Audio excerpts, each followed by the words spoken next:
What's up, everybody? It's wabaRaw. I wanted to give you some of my thoughts on the upcoming subclasses we have in the next Path of Exile expansion, Ascendancy. There will be a total of 19 subclasses, 3 for each class in the game other than Scion, which will have 1 subclass. You will receive 2 Ascendancy points in each difficulty after completing Izaro's Labyrinth for the first time. And here we have one of the new Ascendancy Ranger subclasses, Deadeye.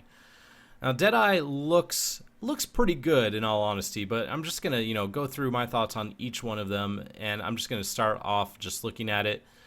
And yeah, so as you guys could see, first off the bat, we have powerful precision. Oh, Deadeye looks to be the go-to for high damage bow and projectile builds. But again, this is not just bow users. This could be any projectile user, freeze pulse, EK, anything like that. So it's looking pretty solid, kind of solid actually. I'll go into it. So pretty much, first up we have powerful precision.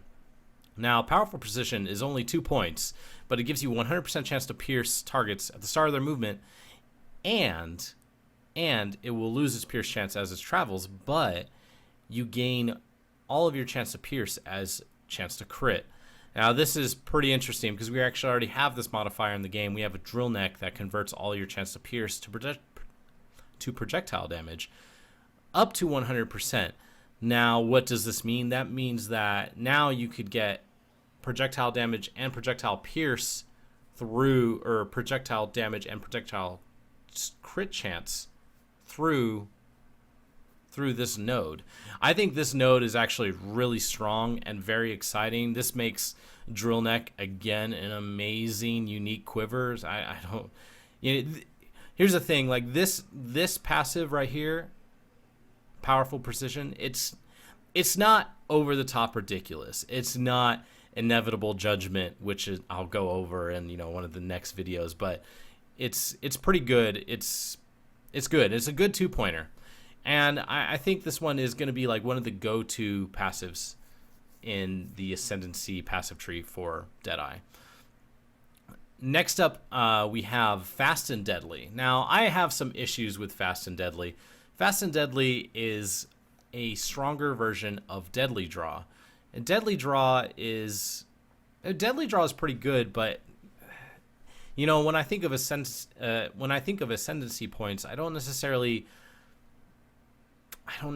think, oh, well, I'm just going to get another passive on the tree. I want it to be more meaningful than that. I want it to have more like gameplay differences than this. And Fast and Deadly is just, it's lackluster. Like, it's good, but I want something more out of this, okay? But now there's a possibility that Fast and Deadly is, it's at its power level because of the next Ascendancy passive that we have after it, which is the 4-point passive, and that's Ricochet. Now, here's my problem with Ricochet. So we already have Chain in the game. We have Chain the support gem. Granted, you deal less damage. Granted, you deal less damage when you use Chain. However, it chains twice, okay? And this is my thought process. If I use Chain, is Ricochet enough? Like, will you get enough power out of a single chain to not use the Chain support gem? And if you don't, what happens when you run the support gem plus Chain? Like, I'm pretty sure all of your projectiles are going to deal less damage at that point. So it's just like getting +1 Chain, and if you have to run Chain support gem, why bother? Why bother with it? So that's my first kind of issue with it. And an issue that I have down the road with it is that you can't use Chain with Pierce.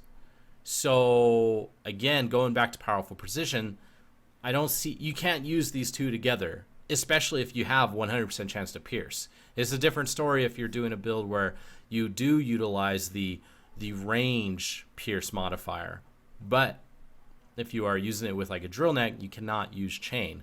So yeah, either I don't know if 1 chain is enough to make it worthwhile, or if you need 2 chains, 2 chains, 2 chains to get it. I don't know if you need that, and then all of a sudden everything is dealing less damage. But again, that might be really strong in itself. But you just can't use this with Pierce. So yeah, it's hard to say. I'm not really a fan of this as of right now. But the next passive we have is Farshot. Now, Farshot is pretty interesting because it's like a reverse point blank, right? But the problem with point blank that I've had for such a long time is that you don't know the range that you get the modifier. And I've said this on What's Up Ray class before. I want to play efficiently. I believe it was in the What's Up Ray class that we talked with Noogie.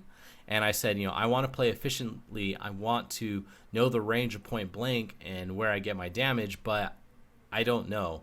Farshot's kind of the same thing. Am I just to assume that everything at the edge of the screen is what's going to take 30% more damage? If I could rely on that, I'll use it. That's perfect. I'll play with that. That's fine. But other than that, I'm kind of on the fence about it. And honestly, here's the other thing. Going back to Ricochet, I'm pretty sure resets the travel time. So if you ricochet 1, if you chain 1 and it's really close, they're going to not get that 30% more damage multiplier, which isn't necessarily a bad thing because it's just more damage. The farther it gets, it's just more damage, and that's pretty good. So I like Farshot for 2 points, and I like Farshot with powerful precision and everything else. Chain is a little whatever. Ricochet, how that works into that, I'm kind of on the fence about it as of right now. But after Farshot, we have Endless Munitions. Now, Endless Munitions gives you 200 accuracy. It gives you 20% increased area of effect with your skills, right? 20% area of effect on your skills. Make sure. Yeah, 20% increased radius of area skills and 1 additional projectile. Now, this is pretty good. But it's a 4-pointer, and the 200 accuracy, the accuracy is all right, but it's like a little bonus. The extra projectile is good, that's for sure, and the area of effect will only really be usable on a couple of skills. But that's not to say that it won't change. That's not to say any of that. But yeah, Endless Munitions is a pretty solid 4-pointer. But again, like, it's my issue with it. Not again, but my issue with Endless Munitions, that's just stats. And I want these Ascendancy passives to have a lot more meaning with them. Like what we see in Farshot and what we see in Powerful Precision. Okay, so on to the next one, and this is the last one, is Sharp and Venomous. Now, Sharp and Venomous, it grants 1% chance, or not 1%. Sharp and Venomous grants 10% chance to cause bleed and poison, and it gives you 20% increased critical multiplier versus enemies that are bleeding, and it gives you 40% increased critical strike chance versus enemies that are poisoned. So I think the critical strike values and the critical strike value and the multiplier values are right. I think they're right for this.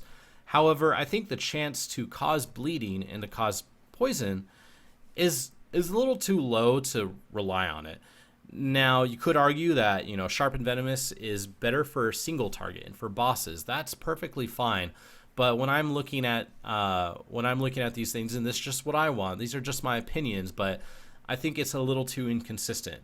I find myself favoring, in all honesty, I find myself favoring 3 2-point setups with Ranger, with the Deadeye passive tree. If I were to use this passive tree, it would probably be Fast and Deadly, Powerful Precision first, Farshot, and Fast and Deadly. Now, this is, I know that I said Fast and Deadly is kind of just stats. It's a better heavy Deadly Draw, but Deadly Draw is pretty good, and you can rely on it. While I don't feel like I could rely on Sharp and Venomous. Now, it's a different story if you could actually apply Sharp and Venomous or you could actually apply the poison and the chaos damage reliably, or if you're in a party where someone is applying poison and bleeding damage. If they are applying it, that's a different story. But yeah, Sharp and Venomous in solo play, I think is just yeah, from the looks of it, it might be a little bit too inconsistent to consider the crit values that we have on it. So again, my problem with Deadeye is that the 4-point passives are just, they're really outclassed by Powerful Precision, because Powerful Precision gives you so much. It takes, Drill Neck is already good because it takes 1 support gem and it turns it into 2 support gems.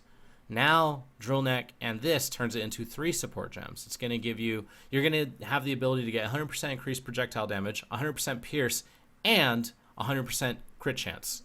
That's insane. That's a lot. So maybe I'm valuing this a lot more than I should. You know, maybe I'm wrong. Maybe I'm overlooking something about this, and I am thinking about this in the sense of bow builds. I'm not necessarily thinking about this in the sense of other builds that would be using it. So, you know, just to make this a little bit more clear, I actually put together a list of the passives that I like in this Deadeye passive tree, starting off with, again, Powerful Precision. I really like that. Farshot is right behind that. Endless Munitions.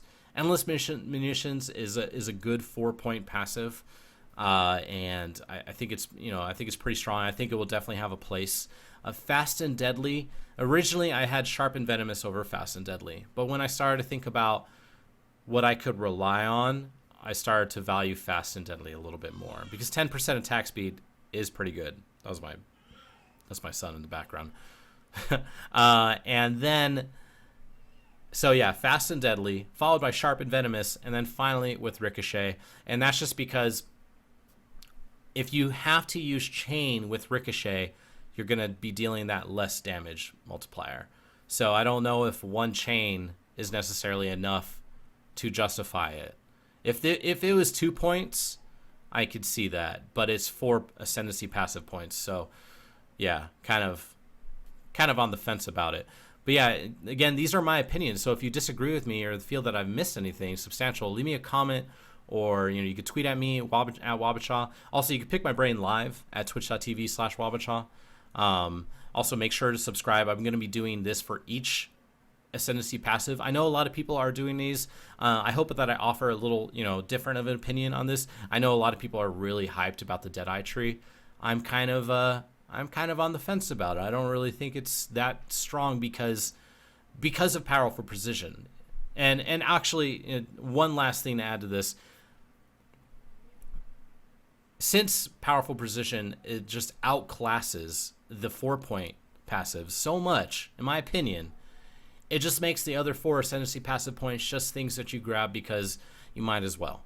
And I don't feel like Ascendancy passive should be like that. It shouldn't be a might as well. I have the passive points, I might as well grab them. I feel like Ascendancy passive should be a goal.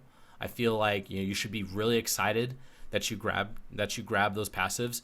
You're really excited when you grab Powerful Precision, at least in my mind, but not so much the other ones. So yeah, leave me a comment. Tell me what you think. Tell me why I'm wrong. Tell me, if you agree with me, whatever. Either way. Other than that, thank you guys, and I'll see you in other videos. Have a good one. Bye. Bye, bye, bye, bye. Bye, bye, bye, bye, bye, bye, bye.